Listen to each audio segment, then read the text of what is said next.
All right, so I am delighted to welcome today's host, Liz Lyons, Associate Professor at UC San Diego. Thank you so much, Anna. Welcome, everyone. We are thrilled to have Jay Barney, Orie Shelef, and Rob Wuebker presenting their paper, which will be subsequently discussed by Mike Ryall.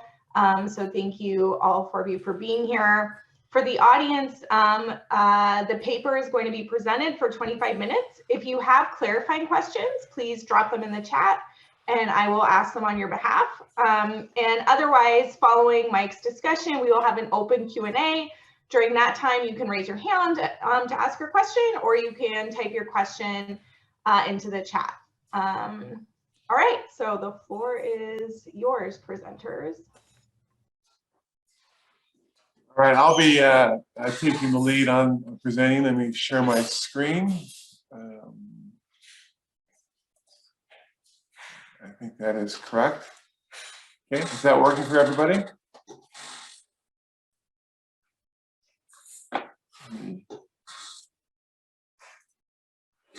Okay, this I'm assuming people can hear me and that they can see the screen. Good?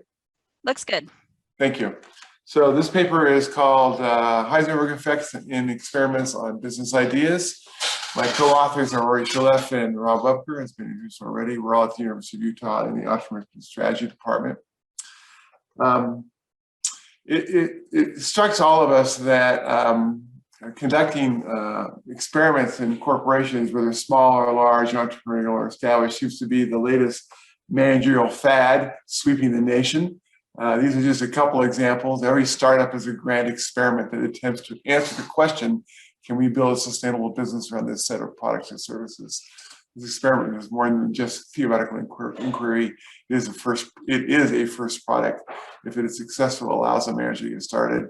Enlisting early adopters, adding employees to each further experiment, and eventually starting to build a product. This is, of course, the central thesis of the very influential book, The Lean Startup. Oops, page down there it is. Another one by Stephen Tomke, online experiments can be a game changer when it comes to marketing innovation. And a third, I don't know why that's happening. And this by Luca and Bazerman, in a dramatic departure from its historic role as an esoteric tool for academic research, I presume not that esoteric, but nevertheless, the randomized controlled trial has gone mainstream, which is exciting. In fact, the only two things that seem to prevent firms from adopting this experimental approach to management is either the lack of an experimental culture, something that Tomke talks about, or the lack of specific experimental skills that are required to run the experiments. This is a recent HBR article that makes that argument. From the academic side, the academic work on when and how to experiment is a little more straightforward and maybe not quite as enthusiastic and bombastic, but nevertheless consistent with the emphasis on experiments. In that work, generally the decision about experimenting assumes the economic value of a product or service exists, but is simply unknown, both by the innovating firm and perhaps by potential consumers as well. And in this context, the purpose of the experiment is simply to reveal information about that value at a cost. And the definition of experiment in this context needs to be understood quite broadly. It isn't just the classic A/B tests of the double-blind type, but can be also focus groups, minimally viable products, lab tests, surveys, anything that is designed to collect information systematically about the value of a new product or service and at a cost. In this context, the decision about when to experiment is a pretty straightforward decision in principle. In practice, it can be complicated, but in principle, it is when you experiment when the expected value information about the value of business idea is greater than the expected cost of an experiment. And how do you experiment? What experimental techniques do you choose? Well, you choose those techniques that reveal the most about a value of business idea at the lowest cost possible. These are all pretty straightforward ideas. given a particular setup. In fact, we only change one assumption in this received approach to analyzing when to experiment, and that assumption is that it turns out that experiments can not only reveal information about the value of an idea, they can also change the value of that idea. We call these effects Heisenberg effects after the principle in physics where the act of measuring something changes the thing that you're measuring. So our logic here is the act of gaining information about the value of a product or service through an experiment can actually also have an impact on the value of that product or service. Just to sort of give you a sense of what Heisenberg effects would look like in real life, before we get into the model itself, here are just a couple of examples. One of the challenges of this paper is once you sort of start thinking about Heisenberg effects, you see them everywhere. So we think it's a pretty useful concept. This first example is an example of a net negative Heisenberg effect, that is, where the act of experimenting reduced the value of the business idea. This is a company called Ofo Bikes, which is a Chinese company. They came up with this great idea of bike sharing. I believe it was first in Beijing. Is that right, Rob? And they followed the rules that are specified in Lean Startup and elsewhere. They engaged in experiments. But this experiment revealed to competitors the potential value for a bike sharing model. And within 2 weeks, there were 20 firms in this industry. None of them were making any money. Ofo is now out of this business entirely.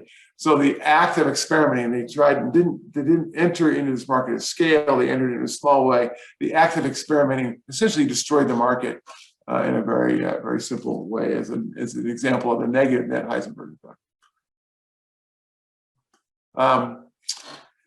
Another negative Heisenberg effect was Twitter's launch as a minimally viable product. This happened a few years ago, and Twitter has certainly overcome some of these problems. But initially, it was introduced as a bare minimum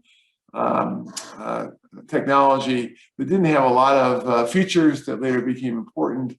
It didn't have a lot of, and it was also very hard to update. And most people believe it took about 18 months or so for Twitter to sort of overcome the discounting it had created for itself by engaging in this early experiment. Instead of coming to the market with a fully developed product, it came with this underdeveloped product, and that slowed its actual development. There also are positive experiments. The king crab story, which has been documented in a few papers by Alvarez and her colleagues, shows that Wakefield engaged in an experiment that had about turning king crab legs into a dish for restaurants, and that had the effect of creating a market that didn't exist before. It is true that the crab legs look a lot like spider legs. So getting people to eat spider legs sounds like a difficult problem, but Wakefield actually went around restaurant by restaurant and showed how to cook them, showed how to prepare them, and then actually went in restaurants, helped teach people how to eat them, everything was new, and that had the effect of creating this new market in a positive Heisenberg way. And then Blue Bottle is another example of a positive Heisenberg effect. Blue Bottle was a specialty coffee manufacturer that invested in a new technology before its competitors. This new technology was instant high-quality coffee. I'm not a coffee drinker, so I've always thought that was a contradiction in terms, and apparently not. And Blue Bottle was quite successful in this technology and was able to grow things. And their active experimenting on this technology actually increased the value by discouraging entry. So another major established coffee company decided to not enter this market space because Blue Bottle had already demonstrated its capabilities at doing this. Instead, they bought Blue Bottle. So that would be an example of a positive Heisenberg, where the act of experimenting on this new type of coffee actually increased the value of the product itself. So so these are all examples of Heisenberg effects, and there are many more as we go through. We can talk about them. There is, of course, quite a bit of academic scholarly work on when to experiment and how to experiment, and most of this work falls into the category that I described earlier. That experiments are all about revealing information about the value of an idea, and then at cost, and then making that decision about whether to exploit based on that. Some of that work has been extended in real options theory, which suggests that experiments are important for creating real options, so evaluating whether or not to continue to experiment or not. That work is interesting, and we expect to see some of that continued. It does run up against, in the context of Heisenberg effects, the real options approach runs up against the problem that Adner and Leventhal described in their critique of real options theory, and this is a quote: "The value of the option in real options theory is assumed to be exogenous to the investor's activity. That is, the investor cannot take steps to make the intrinsic characteristics of the asset more attractive. The implicit imagery of a real option is of a firm buying a ticket to engage in some pre-specified opportunity set, thus ignoring the potential for the firm to mold and enhance initiatives." Well, Heisenberg effects are all about taking acts to mold and enhance initiatives. That is, the act of experimenting actually changes the value of the asset in question. So applying real options theory may be challenging in this context. So we certainly did not take the real options perspective, but nevertheless, and for this reason. With regard to how to experiment, real options theory, also the work in that area, Kerr et al., has suggested that under conditions of uncertainty, firms will be willing to adopt more costly and informative experiments. And so that how sort of focuses on the costliness and informativeness of experiments. There's actually much more work on how to experiment in the entrepreneurship literature. Some of that work is pretty much inductive, exclusively inductive, things like the discussion of future probes, internet A/B testing, and product prototyping are all examples of inductive work for describing how firms actually conduct experiments. There's also some more deductive work on A/B testing, systematic search, and iterative hypothesis testing, where sort of a standard for what an experiment should look like, derived primarily from the physical sciences, is applied to these entrepreneurial settings primarily. One of the challenges is this work is they tend to describe, each of these papers tend to describe one particular approach to experimenting and may argue that it's superior, but under what conditions it's superior, under what conditions it will work, what are the cost implications and the informativeness implications across these different techniques. That has not been explored in as much detail, something that we call for later in this paper. There's also some prior work on Heisenberg effects. This work is, by the way, scattered broadly throughout the literature. You have to look for it, and certainly no one calls it a Heisenberg effect. But Schmalzi has an argument in 1978 that shows that introducing new technology can sometimes discourage entry, which has the effect of generating a net positive Heisenberg effect. On the other hand, introducing product prototypes that can be imitated by competitors can have a negative Heisenberg effect.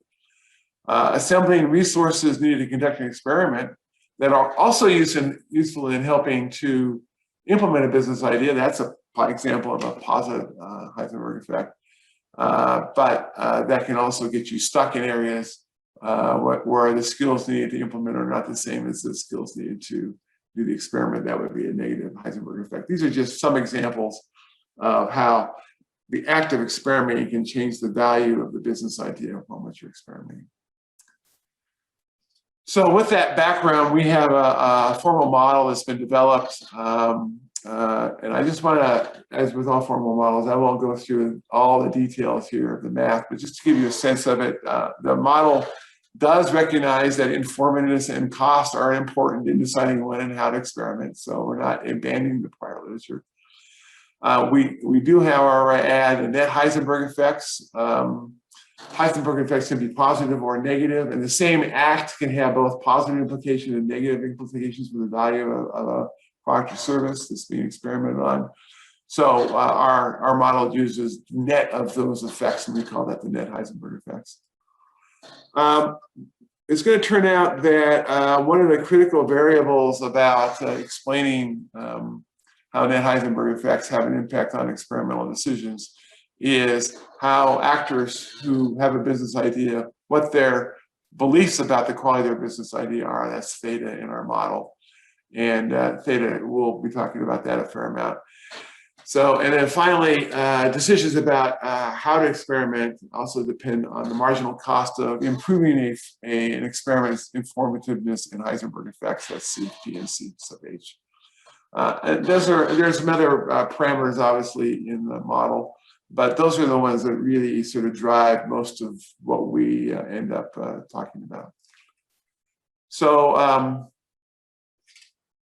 let me give you some of the sort of a high-level implications of the model, and if we have time, we can go into some of the more detailed implications. With regard to when to experiment, if an experiment has a large enough positive net Heisenberg effect, it is possible that it is rational for an actor to choose an experiment that is completely uninformative and very costly. But you still would do it because of the positive Heisenberg effect.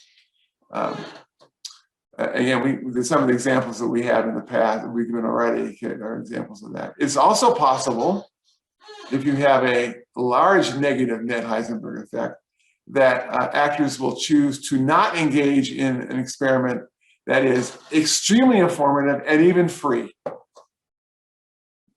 because of the large negative Heisenberg. And this is, so this leads to the first sort of general conclusion, regardless of other parameters, informativeness and costliness particularly, large enough positive or negative Heisenberg effects can change the decision to experiment. Just to sort of highlight one of the implications of this going forward, there are a lot of times when entrepreneurs in particular will choose to not engage in experiments. The current logic seems to suggest, well, that's irrational. Our logic suggests sometimes that exactly the right thing to do is to not experiment, even if an experiment would be informative and relatively low cost. You have to look at Heisenberg effects to understand that. In making decisions making more detailed decisions about when to experiment, there's three effects that we're going to talk about very briefly. One is that it turns out actors who believe that their business idea before an experiment, their beliefs about their business idea is that it is either very low quality or very high quality, are less likely to value the information associated with the experiment than actors who see the value of their business idea in the middle. The reason for this is that if you believe your business idea is really you're pretty sure that it's not a good idea, then you also believe that experimenting is not going to give you any information that's going to change your mind. And if you're certain that your idea is really good, then also experimenting is not likely to change your mind. So it's only people in the middle that would find the informativeness of the experiment to be important. Actors who believe that their business idea is a very high quality tend to value Heisenberg effects more than actors who believe they have very low quality business idea. The reason for that is actors only experience Heisenberg effects if they in fact develop their idea. And if your a priori beliefs are that the business idea is not very good, then you also believe it's not likely that you're going to develop that idea. So the only people who value Heisenberg effects are those who believe their idea is likely to be good enough to be something that's likely to be implemented. And actors who plan to develop an idea, if an experiment generates ambiguous information about the value of that idea, will value Heisenberg effects more than those who plan to abandon a business idea in this setting. Again, that's sort of a straightforward idea. If you take these three, the relationship between beliefs about business idea quality and the value of information, the value of Heisenberg effects, and how actors value their decisions about what to do once they experiment, what they're planning to do once they experiment if they don't get complete information. It generates this general proposition: all actors experiment. All actors who would experiment absent H do not experiment when Heisenberg effects are less than H star. All actors who would experiment absent H will experiment when Heisenberg effects are greater than H star, where H star is equal to the cost of the experiment minus the value of the information generated by the experiment divided by the value of the net Heisenberg effects associated with that experiment. That proposition is proved in some detail in the paper. To give you a sense, let me go on time here. To give you a sense of the implications, this is of that proposition. This is one case of the general model. We just try to give you some sense about how differences in beliefs about idea quality, that's the x-axis, and Heisenberg effects, the y-axis, can have an impact on decisions about whether or not to experiment. Just a couple highlights. For example, at point C, you see people there are not likely, if you have relatively low beliefs about the quality of the beliefs about the idea quality are relatively low, then that's at point C and that negative Heisenberg effect. So there you're very unlikely to experiment because you don't think your idea is that good. And so experiment's not likely to be that important for informational purposes. And plus, your expectation is that there's a negative Heisenberg effect, so you're not going to engage in experiment. At that point, we see the probability of engaging in experiment goes up with Heisenberg effects. And so, again, we can come back to this if there's more information. But that's basically, that blue line is H star. And the crosshatched area are areas where people should not experiment, where prior work suggests they should, and the gray is where they should experiment, where prior work says they shouldn't. With regard to how to experiment, again, we have three things. The first is actors who believe they have low quality or high quality business would be unwilling to pay for more informative experiments. Similar logic as last time. Now we're looking at sort of the delta, the how much were they willing to pay to improve the informative experiment. Actors who have high quality business ideas will be more likely to be willing to pay for improving Heisenberg effects. They could either reduce negative Heisenberg effects or increase positive Heisenberg effects. And also these are affected by the actors' plans for how they will respond given ambiguous results also have an impact on how they value Heisenberg effects. One of the implications of this model that we show in the paper is that almost all actors that experiment can benefit from changing net Heisenberg effects, and again, that's more detail. Here again is a detailed example of one case where actors will, you see on the far left, this is on the x-axis, below the x-axis, there's when an actor believes that her experiment is of very low quality, then they don't experiment because there's no reason to do so. Then you see that if they do start to experiment on low quality ideas, then the prescription that says fail fast and fail cheap is sort of correct, because fail cheap is really important in that first little section there.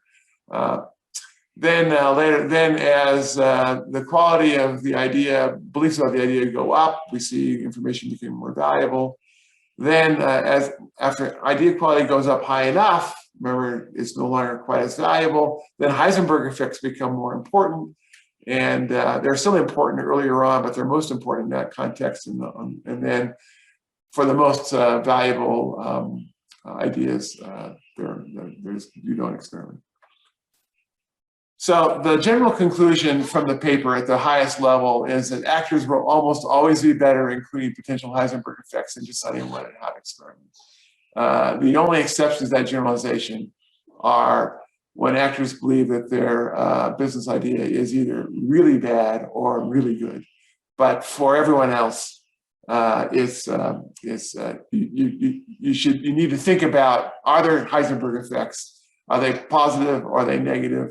And should I change what I'm doing to enhance the Heisenberg effects or improve things? It is almost always better off for doing so.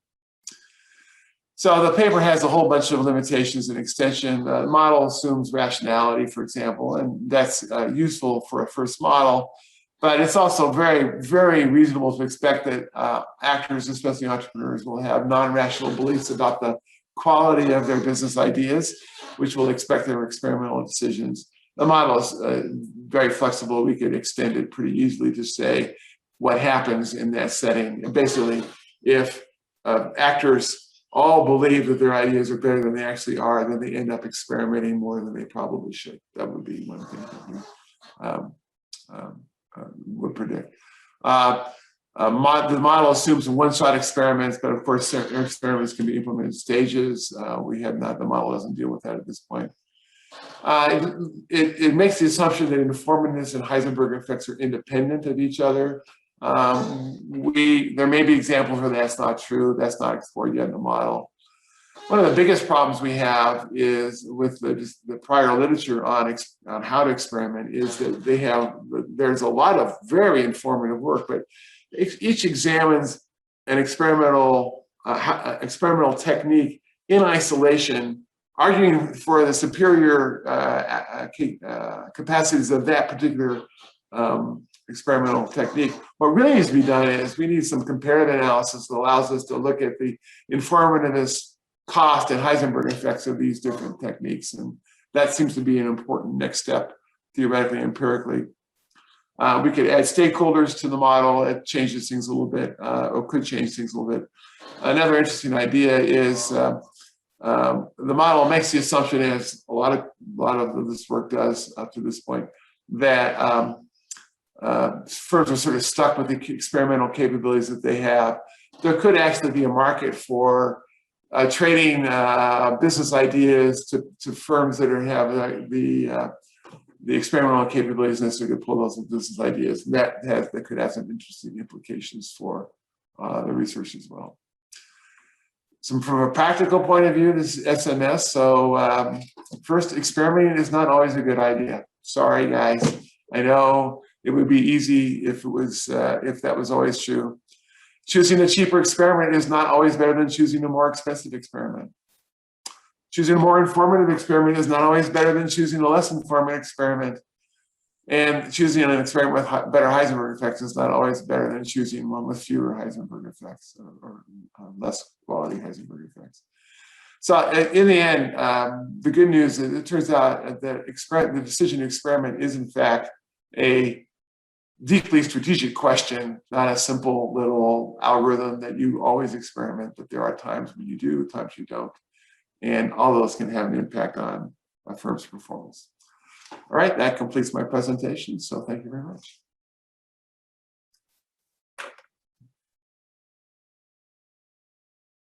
Awesome. Thank you so much, Jay. That was No problem. super interesting. So Mike's going to go ahead and discuss the paper.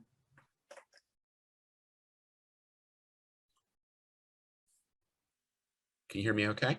Yes. Good. Awesome.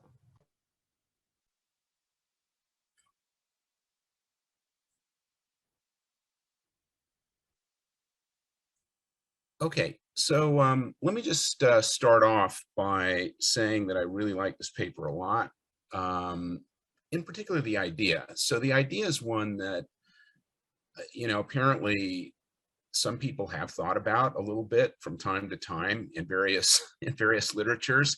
But for me, it was completely a new idea, and it was one that really captured, I found it to be a compelling idea and one that seems extremely important to our field of strategy. So it's not surprising that that these authors are excited about this paper. I'm excited about this paper. I think it's really great, and I think it has the potential to have a huge impact. To me, this sounds like, feels like the kind of idea that that starts a stream, right? A stream of literature. There's just so much here to be unpacked.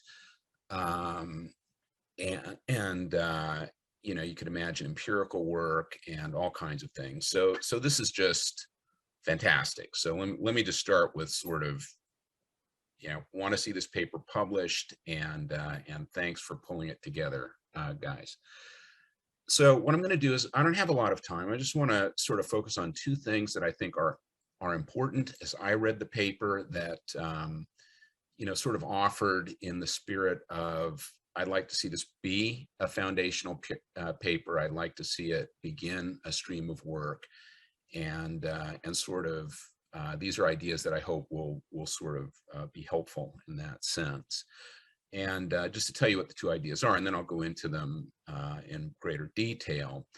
One, I think that the paper, at least the paper, that the version that I read, is very thin on compelling real world cases. So listening to Jay in the presentation sort of go through these compelling cases, I think that is absolutely critical to the success of this paper.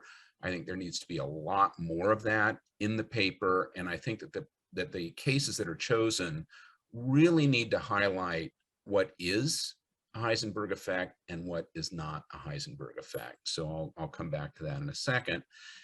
And then the second thing is, and maybe this will be a little bit surprising coming from me, but I think that the model either needs to be done away with or elaborated. I'm not, and I'll go into some detail. I mean, it's fine to have it in there, but I'm not really sure that that the way it is really helping this paper be what it needs to be this sort of foundational paper. So let me just elaborate on these a little bit. So in strategy, look, the impact of this paper is going to be whether people buy it or not. And, you know, when I see Jay Barney's name on a paper, I expect to see a lot of compelling cases. So I wasn't surprised in the introduction to have these really cool cases being brought up. They really need to be put into the paper, and there needs to be a lot of discussion around that in the paper. I think this is absolutely central. And then there needs to be, in my mind, so, you know, I'm unhappy with sort of vague definitions. And in the paper, the definition of an experiment is very broad and seems to be contradicted later in the paper. So sort of early in the paper, the definition is, well, anything that gives you information on something that you're thinking about is going to be counted as an experiment. But then that would count things like just launching a market. That would give you information. Jay's comments earlier in his presentation about, well, you know, an entrepreneur launching a product and launching a business, that's sort of a grand experiment. But then everything's an experiment in that case. And if everything's an experiment, it's not so surprising that sometimes these things result in unforeseen consequences or real world consequences that transcend just the gathering of information. So I think there needs to be some work on being more precise about what kinds of experiments you mean specifically. Because if you want, you know, our field is very, well, there's two things. I mean, there are some theoretical people, you know, there's a handful of theory people working in the field that would like to know a little bit more, be a little bit more precise to build on these ideas. But the field is overwhelmingly empirical. And so empirical people need to know what you're talking about. You know, what are things that are experiments versus what are things that are not experiments? And similarly, what are Heisenberg effects exactly? So the examples given at the beginning of the talk are sort of representative of, well, you know, they seem to be just sort of any real world effect that happens when you do something that could provide you with some information or something. And it just, to me, this just feels way too loose. I know you want it to be broad, I get that, but I also think that if you want people to start digging into it and be able to, you know, to refute claims or show data consistent with claims, we need to know what things are counted and what things aren't counted. And I think a little bit more thought in that area would be really helpful. Yeah, so the other thing is just distinguishing between what is happening here versus sort of normal settings. One of the streams of literature that you didn't cite that seemed obvious to me, it's the first place I went to, is the Bandit Literature, which is how economists usually think about experimentation. I think that needs to be mentioned. And so what is happening here? So, so in the paper, it would be nice to see, here is the standard experimental setup, right? Whether it's a bandit problem or an options setup or something, where I can see that, right? And then to move from there to, okay, here's what we're doing that is different than that. So I know that you avoid in your, you've avoided using either an options approach or a bandit approach or something like that. But then to me, that muddles the water a little bit, because I'm not quite sure then how to compare what you're doing versus what most people are doing. So I think just including something like that and then showing the difference would be very helpful. Again, this is all in the area of clarification of what you're talking about exactly. And then, of course, what kind of data do you expect to see? One of the problems, and here again, I think you need to be very clear. So for example, in the presentation, we saw this bike example, right? The bike company that does this experiment, right? So this idea that sort of looking, measuring something changes it. It's a beautiful idea. I love it. And the bike example that Jay gave at the beginning really does seem to be an example of a Heisenberg effect, right? That's exactly the type of thing, they go out, they experiment, they do a little prototype thing, and the next thing they know, all their competitors are offering it, before they can even do anything. That's clearly a Heisenberg effect. The problem is that this is in contradiction to the model. The model would say that they would not do this experiment because of the negative Heisenberg effect, because the model assumes everybody knows what the Heisenberg effects are. So that's actually a bad example that doesn't support the model, which is going to lead me to my next point, which is I think the model needs a little bit of elaboration. So you really want your examples to tie really precisely. All of this stuff, if you guys can write a paper where all of this stuff is just tight and clear and distinct, then I think you've got one of these foundational papers. All right. Now, a couple of my thoughts about areas that you could think about is, it's Canada Day, and I happen to be visiting my colleague. I'm not in my usual office. I'm visiting my colleague Josh Gans for barbecue. So that's why I'm in a basement. They put me in a basement down here. But if you go to Gans and Stern, some of these papers on marketplace for ideas, the whole problem in the marketplace for ideas literature is that if I kind of even say my idea out loud, other people can take it from me, right? And there's a huge literature on this in entrepreneurship. So, and I'm sure a lot of the people in the audience here are very familiar with this work. So this feels like a good place to think about Heisenberg effects. It seems like a very important Heisenberg effect, right? The other area that I would maybe point you to is Nick Bloom's work on field experiments. So, he goes into India, and does a randomized experiment in textile manufacturing. Well, hang on a second now, that isn't just going to give you information. That's going to set expectations on the part of employees. It's going to show things to competitors. Employees may leave. I mean, just doing that experiment as an experiment is going to have the kinds of effects that you guys are talking about. There's another one that he recently, another paper that he has on work from home with a Chinese company. And so they did a randomized experiment, having people work from home or not. But at the end of the experiment, the organization has experienced something different. The organization has been changed by the experiment. So there are some, some actual, you don't just have to go to case studies about things happening in business, but there are actually papers in this area that might be really interesting, especially because Nick Bloom goes back a year later to see what has happened right in this Indian textile experiment They do the experiment, they find the results, then they go back a year later or 3 years later, I don't remember, and see what has happened since then. So there you would actually have something that you could refer to in a fairly precise way. Okay, the other thing that I just want to touch upon is that, look, big idea papers actually don't need models, right? So, you know, I thought differently when I was younger and just starting out, but, you know, the fact of the matter is, you know, a Coase conjecture or something can have people working for 50 years without having any, without having any model in it. I feel that in this paper, the model is really a shorthand, more or less, for the natural language reasoning. So the paper, the version of the paper that I read, which I understand isn't the latest and greatest, a lot, you know, there's sort of the model is laid out. So, oh, I can see what you guys are talking about. It's helpful. It's nice that that precision is there. I'm sure it helped you, as it always does, to be forced to write down the math that goes along with your ideas. But a lot of the reasoning then that actually goes on in the paper is natural language reasoning, especially about the important stuff. So the model is fine, but it's very simple.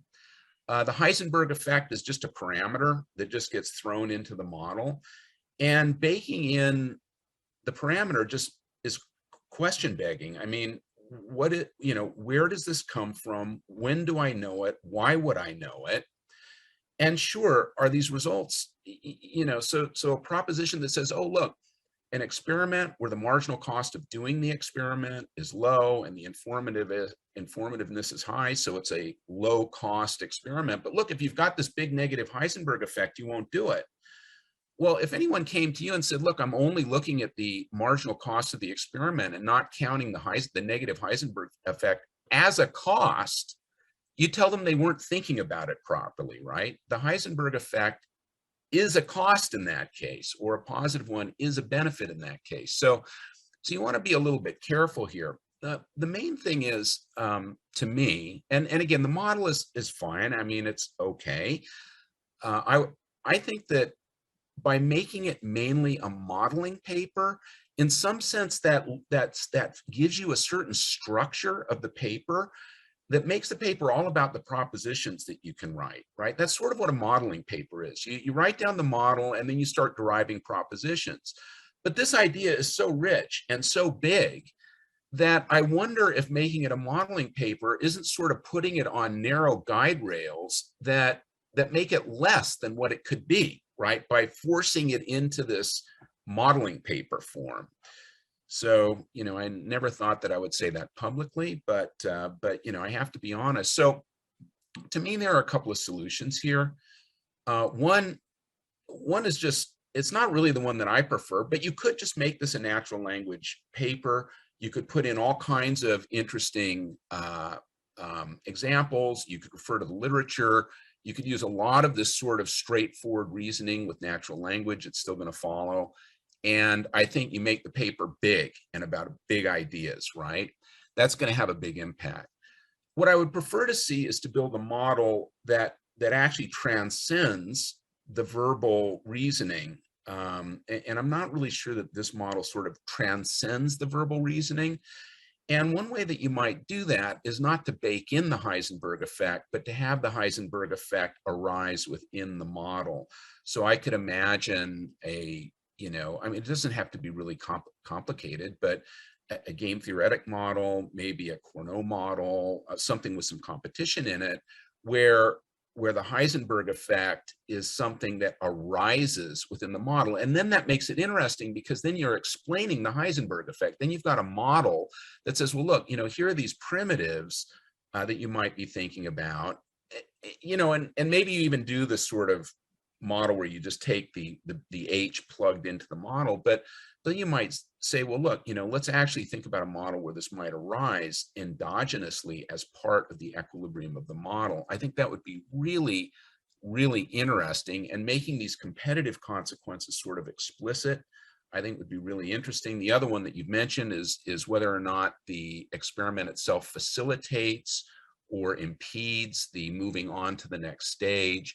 So I think that I'd either like to see a model that's a little bit more elaborate and doesn't just sort of have this thing plugged into it, Or I'd like to see less of the model and just a lot more of the big idea, but done in a really precise way. So anyway, so I hope those comments are helpful, which is how they're intended. Again, I want to emphasize it's a great paper, a great idea. I think this is a big idea, and I would love to see this paper have a huge impact. Okay. Thank you so much, Mike. Jay, Orie, and Rob, I don't know if you want to respond or go to questions. Other than Mike broke my heart a little bit by veering from what I expected from his model advocacy. I've got some tears, but other than that, like I was just touched by the care that you put into the critique, and I took a bunch of notes, Mike. I need some time to process and parse it. I just wanted to say thank you so much for taking the idea seriously and for helping us think how to make it better. Like I got your thank you. Yeah.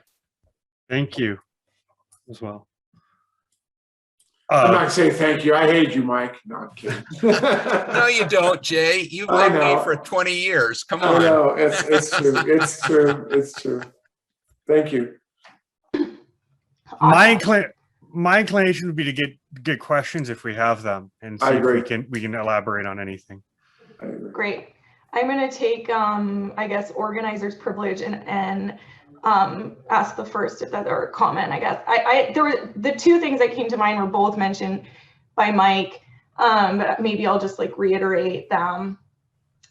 This very negative H effect result really did remind me of the IP strategy in the Ganz and Stern framework, that they're just, if you're depending on intellectual property or on trade secrets, experimenting is super costly, and they kind of make that clear in their model. So maybe that's like a good place to jump from. And then the second was, I really didn't understand where the line between launching and experimenting was. And I think Mike made that clear, like what is an experiment? Because at some point you're gonna reveal information. And so what is an experiment and what is just a launch? I think those are the two things that stood out to me. Yeah, that's good. Okay, do we have questions from the audience at all? Jingming, do you want to unmute? Yes, hi everybody. I'm a PhD student from University of Pittsburgh. A very interesting idea. I just have two quick questions. First is building on Michael's comment about what is Heisenberg effect and what is not. I'm more curious, like, why would you name it as a Heisenberg effect? I looked it up, that Heisenberg uncertainty theory is about particle behaviors in quantum physics. So it's really interesting to bridge a concept from a micro setting to a macro world. My second question is, in the last slide of Jay's, the last slide Jay shared is that experiment is not always a good idea. Then do we have an alternative idea? Thank you.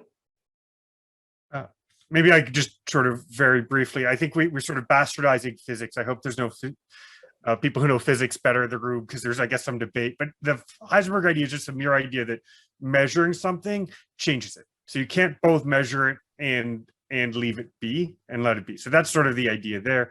And I think so the second question was about what happens, what's the alternative? And maybe this goes back, and we missed this in the model. I think this might be part of Liz's question, is there's a choice to develop, and there's a choice to spend less than that and gain information. So I think the feedback of where exactly is the line between those two steps is important. But the model says, look, you don't actually need to experiment about whether your idea is good. You can just go ahead and do it.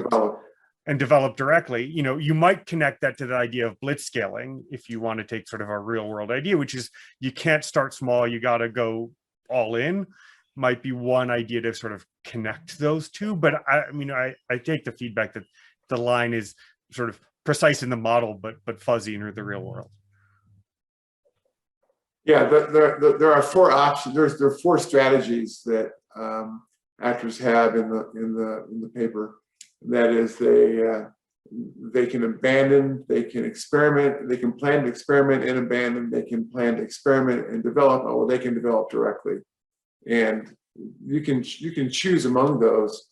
So there are actually at least two alternatives that have nothing to do with doing experiments.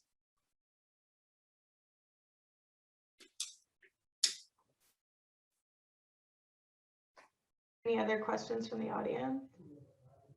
By the way, we think that Heisenberg is a great brand, so to be frank.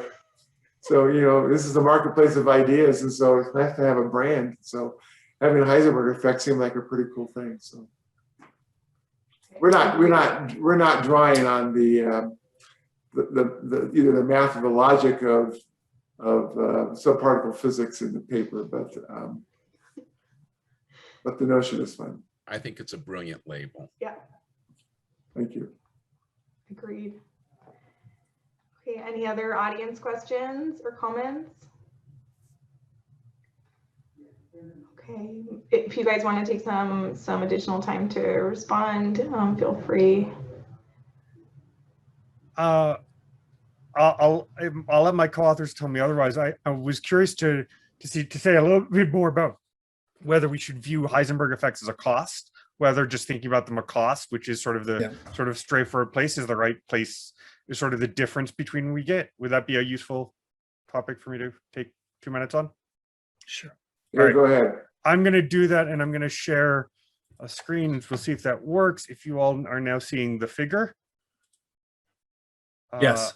Awesome. So the idea that I wanted to sort of highlight is, in fact, these ideas in the middle experiment despite Heisenberg costs or Heisenberg effects, but these ideas at the ends are actually induced to experiment by Heisenberg effects. So that's the first sort of step, right? They are in fact in many cases positive, and we can connect this to the idea about the market for ideas, which is if you're a small company that might not have the capabilities, sort of sharing your idea might lead to people to imitate you. On the other hand, if you're a big kahuna in the space, sharing the idea that you're working on might actually lead others to not be able to pursue that, right? And so you know, you could preclude entry by saying, hey, look, you know, Amazon is doing this, Google is doing this, so you want me to give you venture capital money so you could do this too.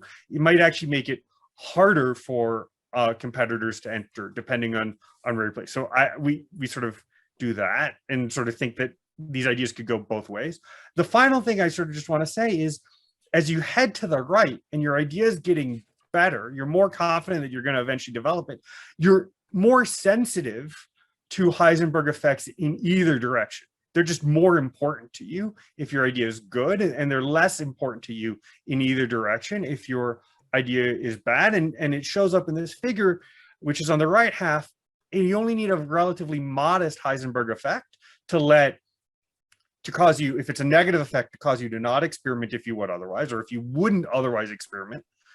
It doesn't take a very large positive Heisenberg effect to lead you to experiment. So sort of just some extra nuance that we didn't quite get a chance to in the first slides. It's also important to recognize that this figure, as well as the other figure in the paper, are for a particular case, and all the parameters are specified. So it really allows us to focus on two variables that are moving simultaneously, and we're holding a lot of other things constant at certain levels. So you can use the model to derive H star for any parameter set. We just have one exemplar here to sort of make some general points that we make in the paper. I think Mike's point about becoming a little bit more careful about what an experiment is a good one. The problem is, as you know, Mike, is the literature is not terribly careful in defining what an experiment is. So, one of the practical challenges, we write a paper where you start by saying, you lead with your chin. So there's a practical problem where how do we define an experimental way that it doesn't offend half the audience that we're trying to talk to. And then the use of defining Heisenberg effects more precisely and using examples, those are great ideas. And those will not be hard to implement. We have- Mike, something, oh, sorry, go ahead, Jay. We have lots of examples.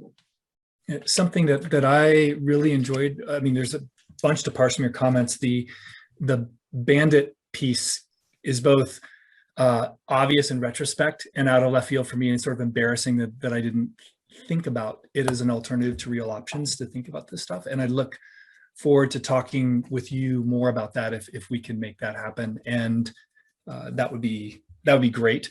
Also, just because I have a chance to say thank you and also ask for help. Anna, thank you, and thank the SMS group for providing the SRF financing that generated the OFO example that Michael likes so much, so that my own sort of opportunity to go observe in China and a lot of the ideas in this paper for me came out of watching this stuff occur in the firm that is the high technology environment that China provided for experimentation. So thank you, SRF. And by the way, Mike, you pointed out that example contradicts the model. It does, but it's interesting because the reason it contradicts the model is because the people of OFO did exactly what the literature told them to do. Right. And the point is the literature is wrong. Yeah. Oh, that's a fair point. But if you're an empiricist, right? So Sure. that's good business. That's a good normative conclusion. That's but correct. If you're an empiricist, there seems to be uncertainty.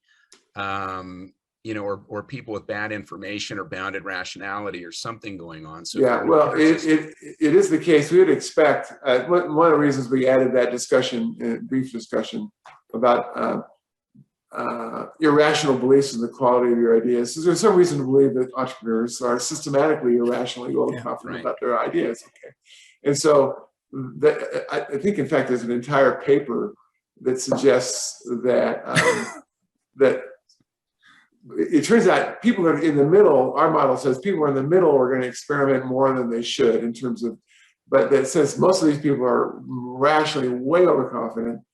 The model predicts that they will not experiment as much as they should most of the time. So that would be the empirical implication is, why do I need to experiment? I already know everything I need to know. When in fact you know nothing, but that doesn't matter. You think you know something and therefore you don't engage in experimentation. So